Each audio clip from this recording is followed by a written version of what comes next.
Daniel, veo un mensaje del presidente. La verdad es que quienes me escuchan saben que soy un tipo absolutamente respetuoso, no solo de la investidura presidencial, sino absolutamente de todas las personas, sin distinción, de todas las personas.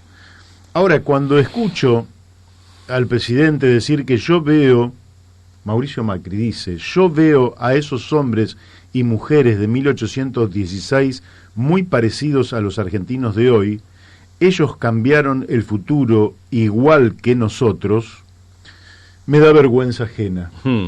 Me da vergüenza ajena.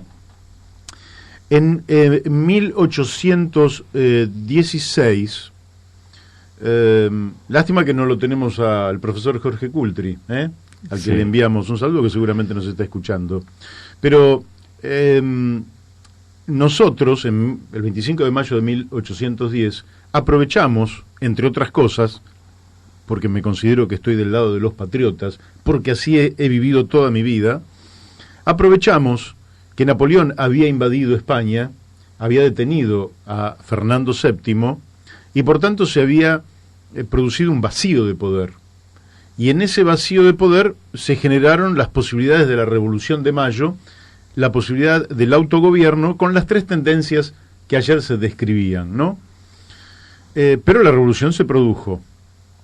Luego, todos los avatares en la Argentina, en todo lo que son los virreinatos de España en esta región, y ya para 1814, Fernando VII se había restablecido en el trono de España.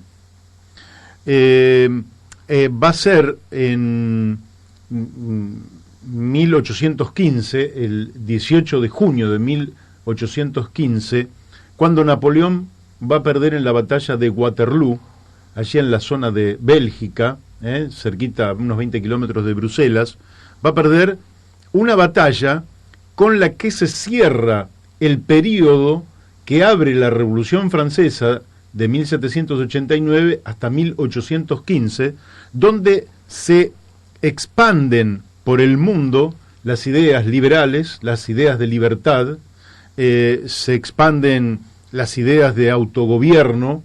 En España, en Cádiz, se produce también, los liberales están planteando un cambio de régimen, allá en aquel periodo donde Fernando VII estaba detenido, y todo lo que Napoleón llevó hacia Europa.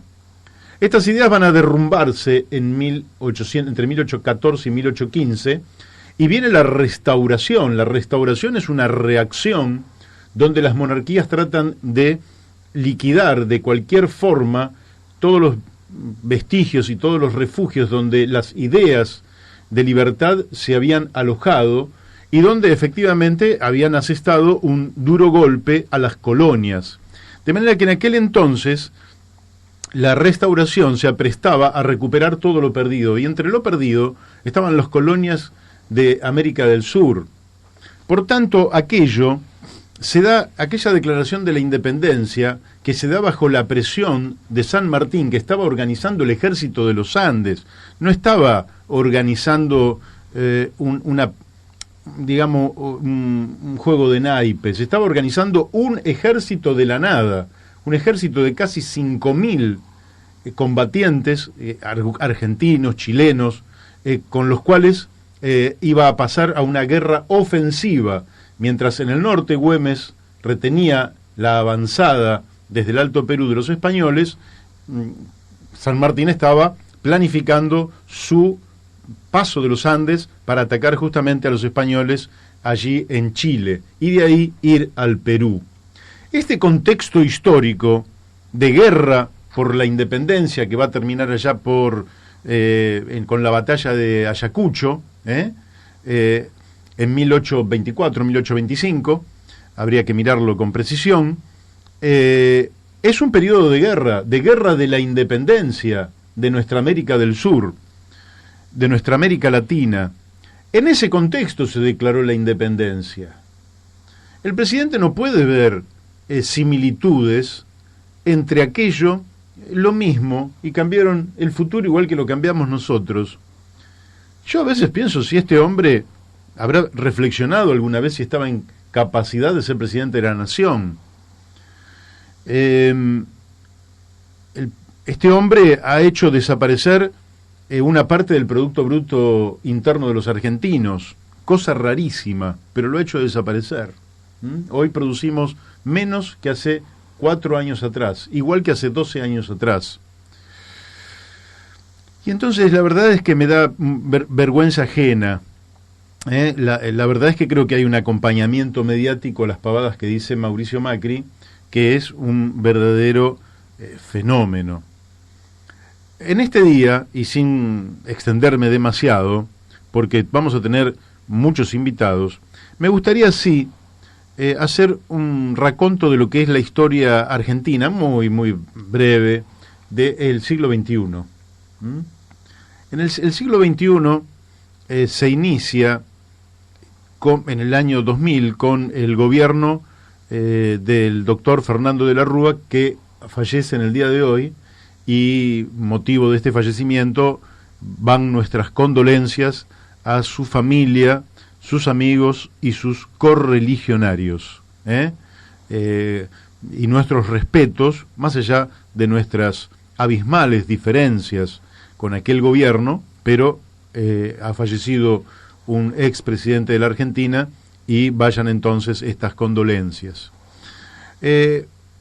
Aquel gobierno va a terminar con una crisis fenomenal, una crisis de un estado pequeño, como había en aquel entonces, aproximadamente un 25% del PBI, uno de los estados más pequeños del mundo, pequeños en términos relativos y también en términos absolutos, y se va a producir la enorme crisis de diciembre del 2001. Con esa crisis, que para los más jóvenes fue una crisis donde prácticamente desapareció el dinero de los bolsillos de millones de argentinos, fruto del corralito que había implementado Domingo Cavallo, y esta ausencia de dinero imposibilitó a millones de argentinos acceder a los alimentos para vivir. No estamos hablando de que eso empezó a manifestarse en forma de saqueos por comida, y cuando hay saqueos por comida, hay saqueos y a veces también hay excesos, abusos, delincuentes que se suman, ladrones, aprovechadores, pero básicamente lo que había era hambre en forma masiva.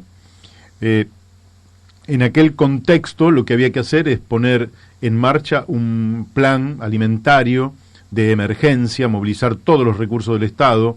Los alimentos seguían sobrando en la Argentina, pero la gente no tenía un peso para pagarlos. Entonces había que resolver esta cuestión. Al doctor Fernando de la Rúa se le ocurrió declarar el estado de sitio aquel 19 de diciembre del 2001. Eso estalló en la ciudad de Buenos Aires y fue el preámbulo de su caída el día 20. Aquellas revueltas populares, aquella rebelión del 19 y 20 de diciembre del 2001, donde muchísimos jóvenes salieron a la calle, pusieron el cuerpo, más de 30 murieron bajo las balas de la represión. Y en la noche de aquel 20 de diciembre, Fernando de la Rúa renuncia a la presidencia de la Nación. Lo va a suceder Ramón Puerta. Ramón Puerta le va a otorgar el poder a Adolfo Rodríguez Sá, que convoca elecciones para marzo del 2002. A los pocos días, menos de una semana, Rodríguez Sá cae. Viene Camaño, que gobierna un día, le entrega el poder prácticamente el 1 de enero del año 2002 a Eduardo Duhalde.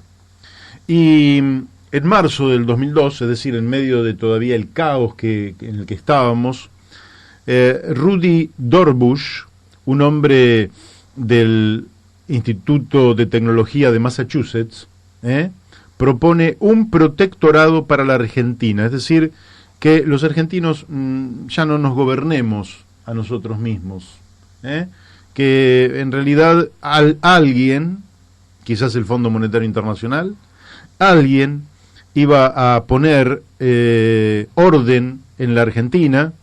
Los argentinos debíamos renunciar a la soberanía monetaria, fiscal y tributaria, entre otras cosas, y ellos, desde la inteligencia del centro, en este caso de los Estados Unidos, iban en acuerdo quizás con Europa y con Japón y vaya a saber con quién más, iban a poner un gobierno para que los argentinos pudiéramos, salir a flote de aquella crisis, pero incluso Rudy Dorbush, este hombre neoliberal de las altas finanzas internacionales, vinculado a los organismos financieros internacionales, dice que iban a pasar muchísimos años igual para ordenar a la Argentina. Quiere decir que los argentinos iban a tener que doblegarse frente a la voluntad imperial de quienes iban a imponernos el orden.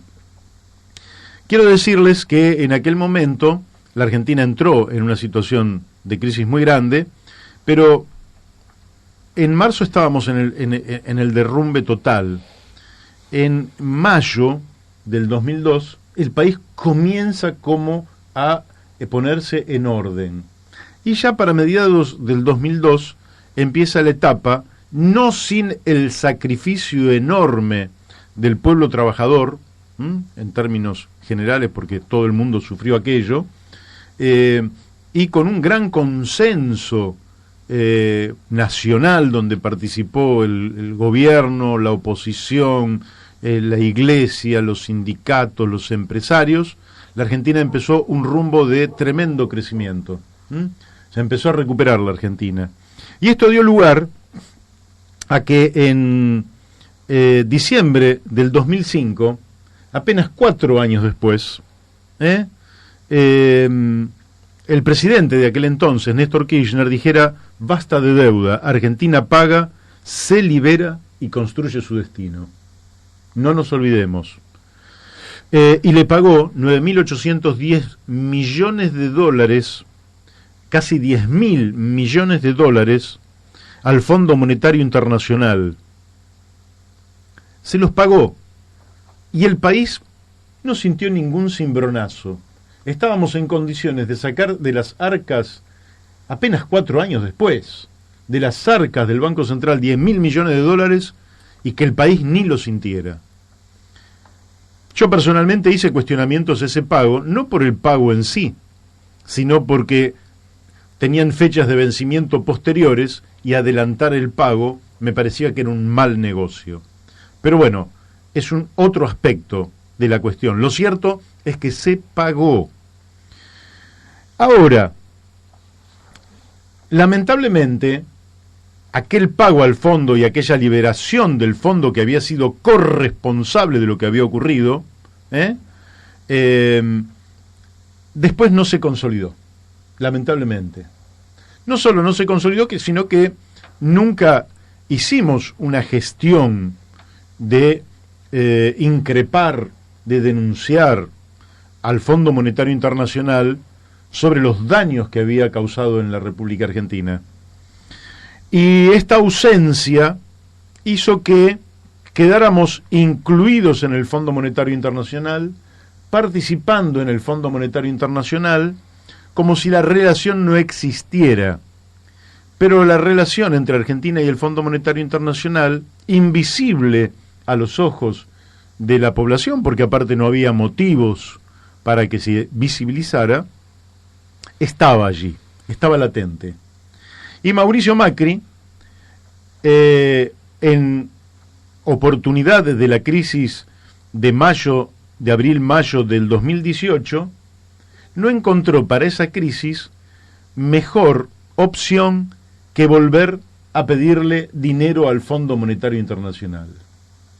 Fondo Monetario Internacional que le debe haber ofrecido dinero a Macri, porque el Fondo Monetario Internacional es una polea de transmisión del dominio de las grandes potencias sobre los países más débiles. Y entonces Argentina termina endeudándose en más de 50.000 millones de dólares con el Fondo Monetario Internacional, que virtualmente tiene tomado en sus rasgos estratégicos la economía argentina. Quiere decir que hemos perdido soberanía, hemos perdido independencia, y el Fondo Monetario Internacional no solo está instalado en el Banco Central de la República Argentina, allí con oficinas adentro del banco. Yo les pregunto, ¿quién puede entrar al Banco Central y sin embargo el fondo está allí, sino que si ustedes observan, para, por ejemplo, cuidar el tipo de cambio, el gobierno le pide permiso al Fondo Monetario Internacional. Y entonces, como dijo alguien que no voy a nombrar, pero dijo en una conferencia que se hizo en Punta del Este y que estaban presentes los representantes de muchos países de América Latina reunidos en la Organización de Estados Americanos, la OEA, si no sentían los gobiernos de América Latina que le estaban tomando el pelo, si no sentían que le daban créditos para hacer alcantarillas, para hacer algún camino rural, para hacer cosas menores, pero jamás le iban a dar un crédito para desarrollar su ciencia, su tecnología, su industria de punta, su competitividad económica. Entonces tenemos un presidente que confunde tanto las cosas, que no solo no hay igualdad entre aquellos que declararon hace 203 años la independencia, sino que Macri se sitúa en el polo contrario, en el polo de aquellos que de una o de otra forma defienden un protectorado extranjero sobre la Argentina, que en este caso no lo muestra Rudy Dorbush, porque ya ha muerto este economista, y también la derecha ha aprendido.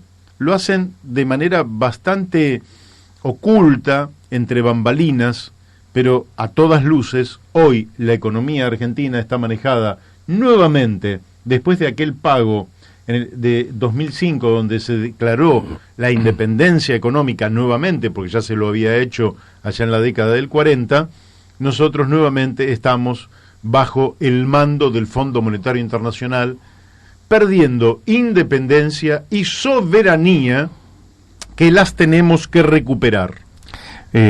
Cierro con esto. Sí. Son tres cosas. Primero es la voluntad de ser soberano y de tener un autogobierno, un gobierno independiente. El segundo es tener claro los objetivos para los cuales que querés ser independiente. Y tercero es tener los planes para alcanzar los objetivos que consoliden esa independencia. Por eso la lucha por la liberación, por la soberanía y la independencia sigue siendo una bandera vigente en la Argentina 203 años después de la declaración de la independencia.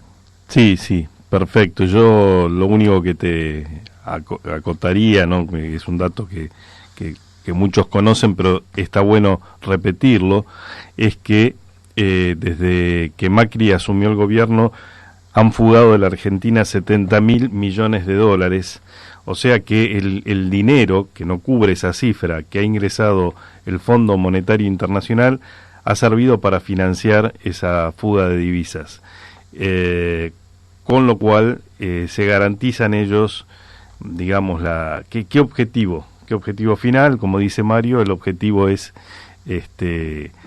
ir contra la independencia de la Argentina, y el objetivo final uno intuye que pueden llegar a ser nuestros recursos naturales, nuestro territorio, nuestra independencia.